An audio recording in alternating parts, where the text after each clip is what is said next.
आज हम exercise 5.1 NCERT में बात करेंगे। कल हम लोगों ने बेसिक पढ़ा था। एपी के पहला क्वेश्चन आपका शब्द वाला है, उसमें कुछ नहीं करना है। दूसरा क्वेश्चन है एपी के प्रथम 4 पद ज्ञात कीजिए। कल आपको फार्मूला लिखवाया गया था। एपी के प्रथम 5 पद निकालने के लिए एक फार्मूला लिखवाया गया था। पहला वाला पद का फॉर्मूला क्या होता था? आंसर में हम लोग लिखेंगे फर्स्ट टर्म। जब हम पहले पद की बात करते थे तो पहले पद का जो सूत्र होता था वो क्या होता था? केवल ए का मतलब कितना है? 10, अर्थात पहला पद कितना हो जाएगा? 10।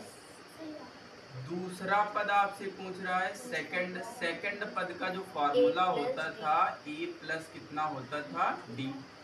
ए का मान कितना हो जाएगा? ए का मान है 10 और डी का मान है 10। 10 प्लस 10 बराबर कितना हो जाएगा? 20। तीसरा पद आपसे पूछ रहा है थर्ड टर्म का फॉर्मूला होता था ए प्लस 2डी। ए का मतलब है 10 प्लस 2 गुणे 10। 10 दूना 20, 20 और 10 कितना हो गया? 30, यानी तीसरा पद 30 हो जाएगा। चौथे पद की बात करेंगे फोर्थ टर्म का जो फॉर्मूला होता था वो होता था ए प्लस 3डी। ए का मतलब कितना है? 10 प्लस 3 इंटू डी का मतलब 10। 10 यानी 30 और 10 कितना हो जाएगा? 40। पांचवा पद और निकाल दो। वैसे आपसे इतना ही पूछ रहा है। पांचवा पद कितना हो जाएगा? ए प्लस 4डी। ए का मतलब कितना है? 10 प्लस 4 इंटू डी का मतलब है 10। 10 चौको 40, 40 और 10 कितना हो जाएगा? 50। ये हमारे हो जाएंगे प्रथम 5 पद। 4 पूछ रहा था, 5 बता दिया, कोई दिक्कत नहीं। ठीक है, अब यहाँ पे देखेंगे दूसरा नंबर सवाल। आंसर में स्टार्ट करेंगे हम लोग। सबसे पहले क्या करेंगे? सबसे पहले फर्स्ट टर्म की बात करेंगे। फर्स्ट टर्म का जो फॉर्मूला होता था वो होता था ए, और ए की जो वैल्यू है वो कितनी है? -2। यही आंसर हो जाएगा। सेकंड टर्म का जो फॉर्मूला होता था वो होता था हमारे पास ए प्लस डी। ए प्लस डी का मतलब कितना है? ए का मतलब है -2 प्लस डी का मतलब है 0। 2 में 0 जोड़ो घटाओ, कोई भी फर्क नहीं पड़ेगा, अर्थात आंसर आ जाएगा -2। थर्ड टर्म की बात करेंगे हम लोग। थर्ड टर्म का फॉर्मूला होता था ए प्लस 2डी। ए का मतलब है -2 प्लस 2 इंटू 0। 2 का पहाड़ा 0 बार पढ़ोगे, 0 और 0 में -2 जोड़ोगे तो कितना आ जाएगा? -2 आ जाएगा। चौथे पद का जो फॉर्मूला होता है, फोर्थ टर्म का जो फॉर्मूला होता है कितना होता है? ए प्लस 3डी। ए का मतलब कितना है? -2 प्लस 3 इंटू 0। 3 का पहाड़ा 0 बार, 3 0 0 -2 यानी कि -2। ये हमारे हो जाएंगे 4 टर्म हो जाएंगे, यानी इसका जो मान है हर पद का मान सेम ही रहेगा। एक ये वाला और देखो। आंसर में हम लोग स्टार्ट करेंगे फर्स्ट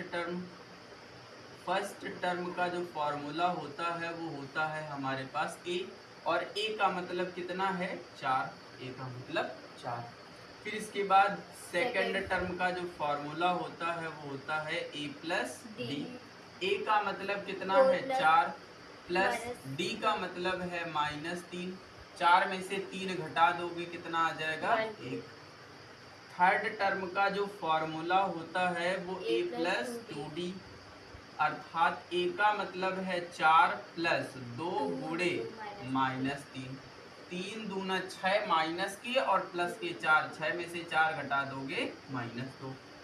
फोर्थ टर्म का जो फॉर्मूला होता है वो ए प्लस 3डी, अर्थात ए का मतलब है 4 प्लस 3 इंटू डी का मतलब है -3। 3 त्रिका 9, 9 में से 4 घटाओगे तो आ जाएंगे -5। ठीक है, और आगे बताना चाहो तो बता दो, नहीं तो इतना ही रहने दो। ये 2 सवाल आपके क्या हैं? होमवर्क में हैं, इनको आपको घर से बनाना है। क्वेश्चन नंबर 3 आपसे क्या कह रहे हैं? क्वेश्चन नंबर 3 कह रहा है एपी के प्रथम प्रथम पद का मतलब आपसे क्या पूछ रहे हैं? प्रथम पद का मतलब है आपसे ए की वैल्यू पूछ रहा है, ए की वैल्यू पूछ रहा है। और सार्व अंतर का मतलब है डी यानी कॉमन डिफरेंस की वैल्यू पूछ रहा है। ए का मान पूछ रहा है और डी का मान पूछ रहा है। तो सबसे पहले हम क्या करेंगे? सबसे पहले ए का मान बताएंगे। ए का मान क्या होता है? जिस श्रेणी में जो सबसे पहला पद लिखा होता है वही क्या होता है? ए का मान होता है। अर्थात आंसर में अगर हम लोग देखेंगे तो सबसे पहला पद क्या लिखा है? 3, यानी अर्थात ए का मान क्या हो जाएगा? यही हमारे पास प्रथम पद है। फिर इसके बाद डी का फॉर्मूला होता था, डी का फॉर्मूला होता था A2 माइनस A1। ये फॉर्मूला है, डी का फॉर्मूला है। अब D बराबर A2 का मतलब कितना है? 1 माइनस A1 का मतलब कितना है? 3। और 1 में से 3 जाएगा नहीं, 3 में से 1 उल्टा घटाओगे, 3 में से 1 उल्टा घटाओगे तो आ जाएंगे माइनस के 2। ये डी का मान हो जाएगा। यहाँ पे आओगे आंसर में देखेंगे सबसे पहले जो लिखा है वो किसका मान है? ए का मान है। अर्थात ए बराबर कितना है? -5। और डी का एक फॉर्मूला होता था A2 माइनस A1। डी बराबर A2 माइनस A1। अब डी बराबर A2 का मतलब कितना है? माइनस का 1। A1 का मतलब कितना है? माइनस का 5। अब ये माइनस अंदर जाएगा तो आ जाएगा D बराबर 1 माइनस माइनस क्या हो जाएगा? प्लस। और ये पहले वाला माइनस। 5 में से 1 माइनस कर दिया जाए तो कितना आ जाएगा? 4। अर्थात D का मान कितना हो जाएगा? 4 हो जाएगा। यहाँ पे आओगे, बताओ आंसर में A यानी पहला पद क्या लिखा है? 1/3 लिखा है। और D का फॉर्मूला होता है A2 माइनस A1। D बराबर A2 माइनस A1। अर्थात D बराबर A2 का मान है 5/3, A1 का मान है 1/3। अब अगर इसको घटा दिया जाए, हर बराबर हैं, जब हर बराबर होते हैं तो अंश घटा दिया जाता है। 5 में से 1 घटा दिया जाएगा, कितना आ जाएगा? 4। और बटे में कितना आ जाएगा? 3। 4/3 हमारे पास क्या हो जाएगा? D हो जाएगा। एक ये सवाल देख लो, A बराबर कितना कह रहा है? 0.6 हो जाएगा। और D बराबर फॉर्मूला होता है A2 माइनस A1। D बराबर हो जाएगा A2 का मतलब है 1.7 माइनस 0.6। अगर इसको हम माइनस कर देंगे तो ये आ जाएगा 1.1, यानी D का मान हो जाएगा 1.1।